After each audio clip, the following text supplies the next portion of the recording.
It was a Thursday morning in June 2017. The car park at the dockside outlet center in Chatham, Kent, looked the way it looked every other Thursday morning. People going to the shops, people going to the gym, an ordinary weekday in an ordinary corner of southeast England. Her name was Molly McLaren. She was 23 years old, a university student, predicted a first-class degree.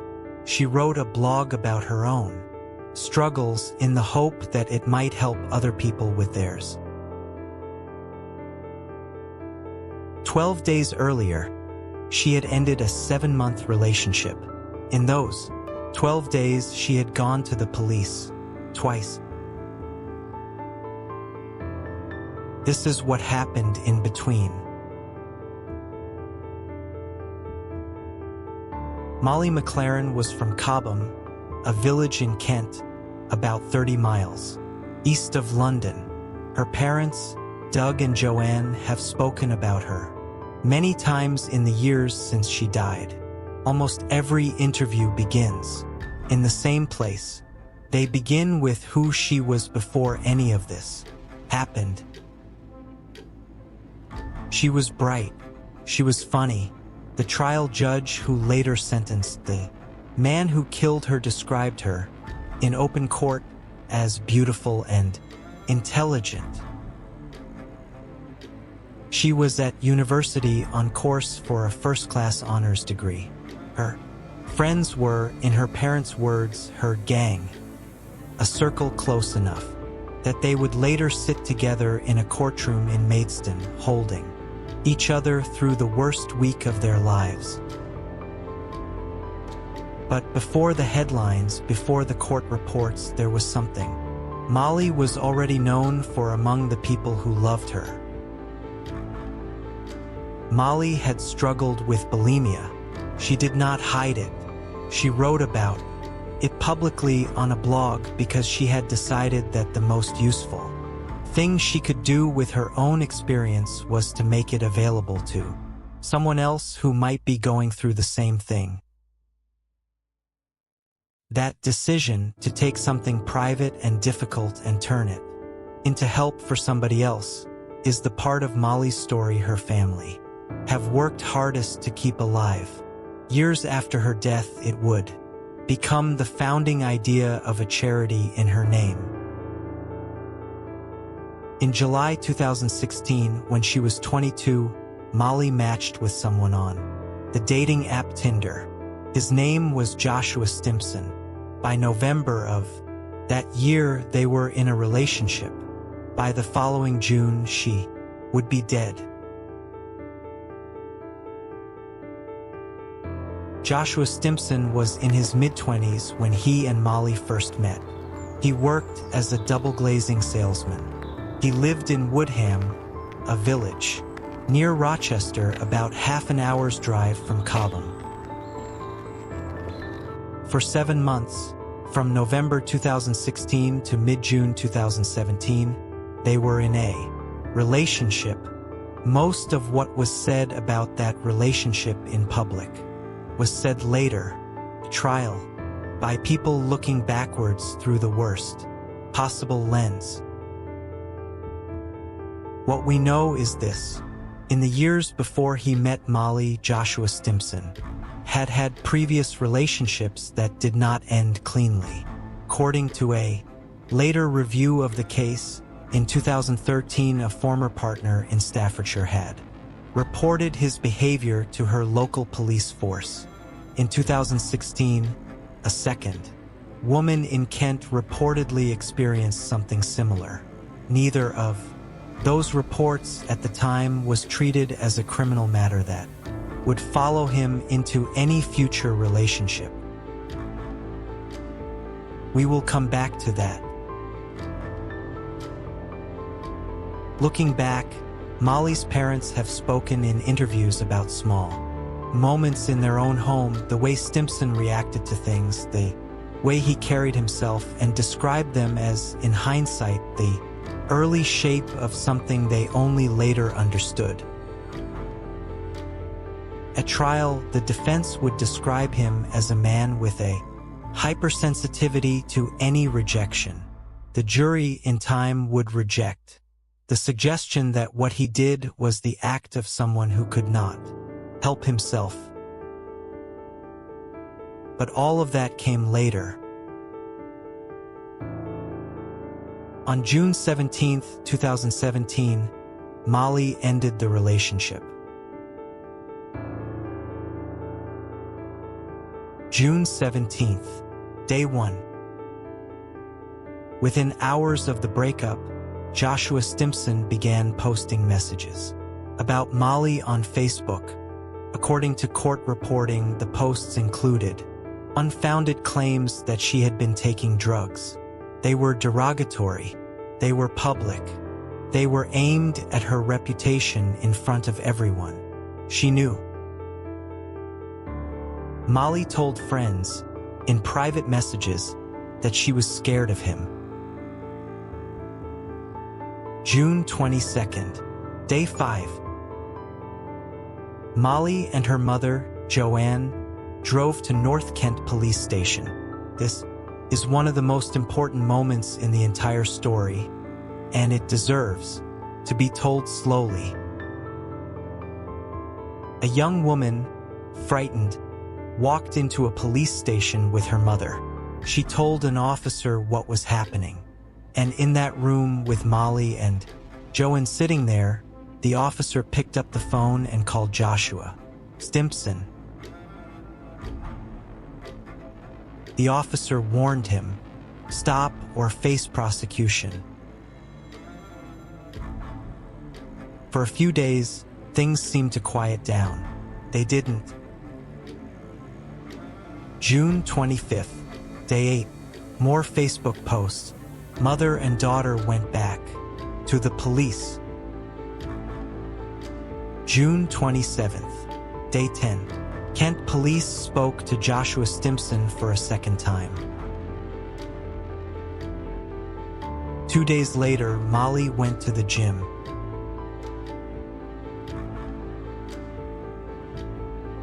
Before we go any further, we need to talk about something the police in Kent did not know. In 2013, 4 years before any of this, a woman in Staffordshire had reported Joshua Stimpson's behavior to her local police force. Her name was Alexandra Dale. She had dated him. After their relationship ended, she had told police what he was like. A review of the case, published years later, found that her report had not been recorded as a crime at the time. That detail matters. Because when Molly and Joanne walked into North Kent Police Station on June 22, 2017, the officers in front of them had no way of knowing that. Another woman in another county had said almost the same things about the same man 4 years earlier. The system they were asking for help had been asked the same question before, and it had not heard it. There was also, according to later reporting, a second woman in Kent in 2016 who had experienced something similar. That incident had never been reported to police at all. 3 women, 1 man.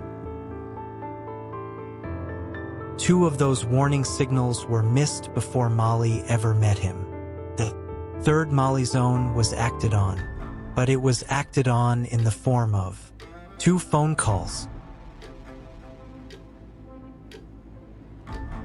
On the morning of June 29, 2017, Molly drove to the Dockside Outlet Center in Chatham.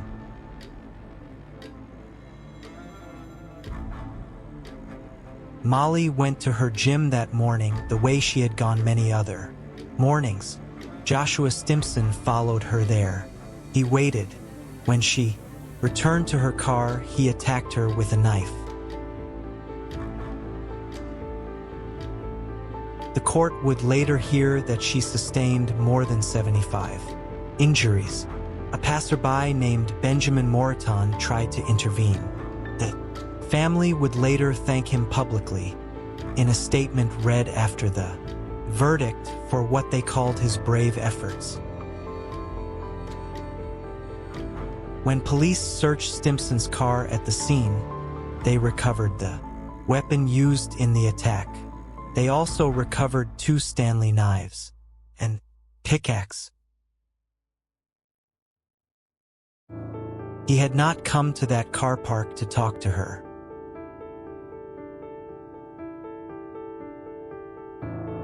The trial began at Maidstone Crown Court in early 2018, 7 months after Molly's death.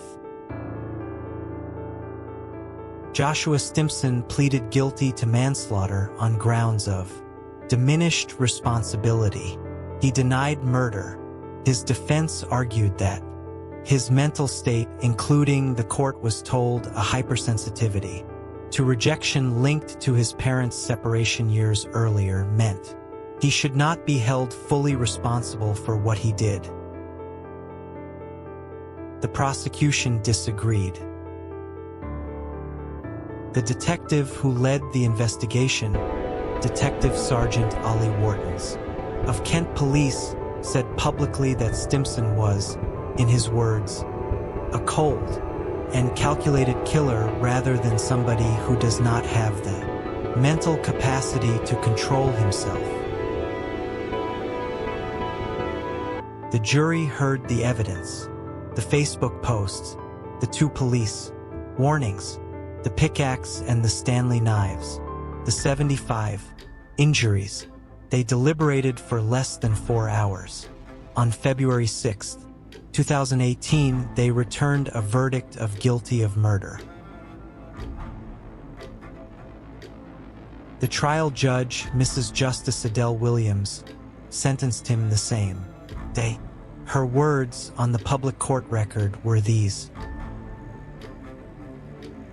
"This was a cruel, calculated, and cowardly act. This was an act of wickedness. You took away Molly's life quite deliberately in the most vicious fashion. You were determined to punish her for ending the relationship with you. You were seeking revenge. And of Stimpson himself, you are a highly dangerous young man, and you will pose a very considerable risk to women for a very considerable period in the future." She sentenced him to life imprisonment with a minimum term of 26 years. The court had answered the question of who. It had not answered the question of how it had been allowed to happen.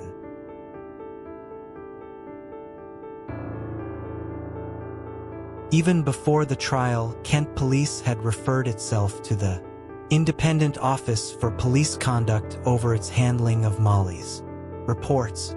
The Police and Crime Commissioner for Kent, Matthew Scott, said publicly that he was prepared to act if the investigation found that lessons needed to be learned. In 2019, a review of the case was published. Its findings were specific, and they reframed the entire story. The review found that the 2013 allegation in Staffordshire had not been recorded as a crime at the time. Because it had not been recorded as a crime, it was not visible in any system Kent Police could search. When Molly and Joanne walked into the police station in June 2017, the officers in front of them genuinely had no way of finding it. The review made 6 recommendations. Doug McLaren, Molly's father, has spoken publicly about what those findings meant to him. Speaking to the BBC in 2019, he said that if Kent police had been able to find the earlier report. It might have thrown a whole new light on things, and it might have raised a few alarms. He went further. He said, and we quote him directly, "Arguably, Molly might still be alive." That is the family's stated position. It is not a finding of legal fault against any individual officer. The published review focused on structural failings, on the way reports of stalking and harassment were recorded, on the way intelligence was shared between police forces, on the way a pattern of behavior across counties could be identified before the worst happened, rather than after. Joanne McLaren, Molly's mother, has been particularly outspoken about the role of social media platforms. She has said publicly that, in her view, Facebook takes no responsibility at all for the harassment that took place on its platform in the days before her daughter was killed. Facebook, in response, has said it has policies in place to help people who experience abuse. The disagreement in public has not been resolved. In the years after Molly's death, her parents did something many bereaved families talk about and few have the strength to actually do. They built something in her name. The Molly McLaren Foundation was set up by friends and family to support people with eating disorders, to fund counseling, to raise awareness, and to keep alive the thing Molly herself had been doing on her blog.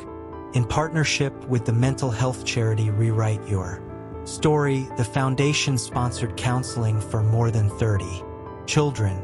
They held a music festival every year. They called it Molly Fest. In May 2024, Doug McLaren announced that the foundation would wind up. The income, he said, was no longer there to keep it going. He told the BBC the charity had achieved a lot. And it had. The final Molly Fest was held in Gravesend on the 25th of that month. The questions Molly's case left behind are still open. Why was the 2013 report in Staffordshire not recorded as a crime? And how many other reports like it across how many other forces have been missed in the same way? When Molly and her mother walked into North Kent Police Station, were their powers available to the officers in front of them that were not used? And if so, why? Has stalking law and the practice of policing stalking measurably improved in the years since Molly's death? Would her case be handled differently today? These are not rhetorical questions. They are the questions her parents have spent years asking in interviews, in advocacy, and in the foundation that bore their daughter's name. Joshua Stimpson is serving a life sentence. The minimum term set by Mrs. Justice Adele Williams runs until at least 2044. Whether he is ever released, the judge said in her sentencing remarks, is another matter. The review made 6 recommendations. Molly's parents continue to ask whether they are enough. But this story does not belong to him.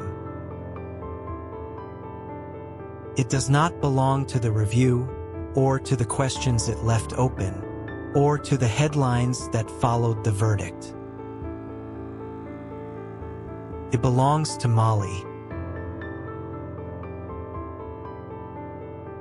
Molly McLaren was 23 years old a university student, predicted a first-class degree.